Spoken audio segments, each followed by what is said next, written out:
Welcome, chess kids, to the hardest part about chess. Oh, that's right. Papa Funmaster can teach you exact opening moves. I can also teach you how to convert winning endgames. But what do we do in the middle? It is the dreaded middle game. Hey, pretty clever title, right? We're going to help solve this mystery today, and we're going to start with this position. In fact, maybe we'll even get going with a Winston Churchill quote. Who's that? Well, you may have to look that one up. Winston Churchill once said, "This is not the end. This is not even the beginning of the end, but it is perhaps the end of the beginning." In chess, once you get through the opening, you've got to figure out what do we do then. Approximately on move 10, if you're looking for an exact number. Here's a pretty good example. Pretend you are white. I don't want to be white. Sorry, you're white. Okay, you got to be white right now. Now, in this position, white has all four minor pieces off the back row. The queen is also developed, but we've got to figure out what is our plan. And honestly, to play a good middle game, you really have to dive deep into the position. For example, if the board is open with lots of pawns having traded, you're going to want to try to get the bishop pair.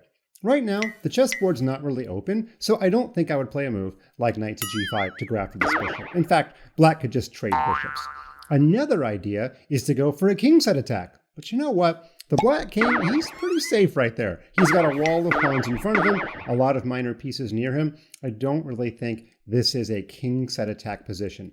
But wait, maybe our opponent has a big weakness, like an isolated pawn.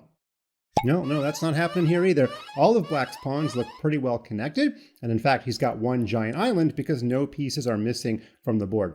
So, what else could we do? Well, we might want to go for a pawn lever. That's where you intentionally trade pawns in order to open up a file. And right now, the most obvious way to do that would be to play the move pawn to d4. This actually does a lot of good in our position. First of all, it pressures this pawn twice, and it threatens to push our pawn one square further and take advantage of the fact that black has a little bit less space. That would actually fork the bishop and the knight. And of course, if I play d4, because of the threat of d5, I would kind of expect black to capture back, in which case I could capture with something like my knight, and now the d file is becoming open.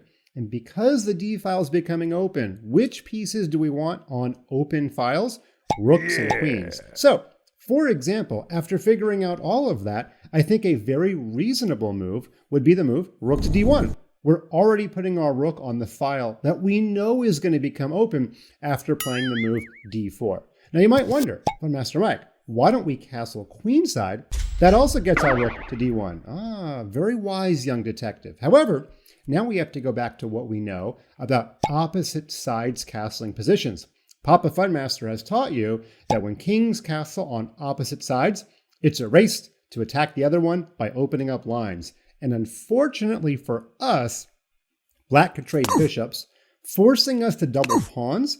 And after we had a doubled pawn, that also is a hook. It is a target. And black can now play the move a5, followed very quickly by a4, opening up the a file, and it's actually our king that is going to get attacked. So I don't think opposite sides castles works. If I were to change the position just a little bit and put this black pawn right here on the move h6, then I could see us castling to the queen side, because we're going to play g4, g5 very quickly and go after that hook pawn. Unfortunately, that pawn is not on the square h6. By the way, you could totally castle first. After all, you don't really want your king in the middle of the board as it begins to open. And then you're going to put a rook on the d file and play the move pawn to d4. So chess kids, in order to play a great middle game, you really have to figure out what advantages do I have, what disadvantages do my opponent have, and how do I play in such a way to maximize what I'm trying to do and not let my opponent have any fun. This is the hardest skill of chess, so you're not going to learn it all in this video, but it is great to get good at the middle game.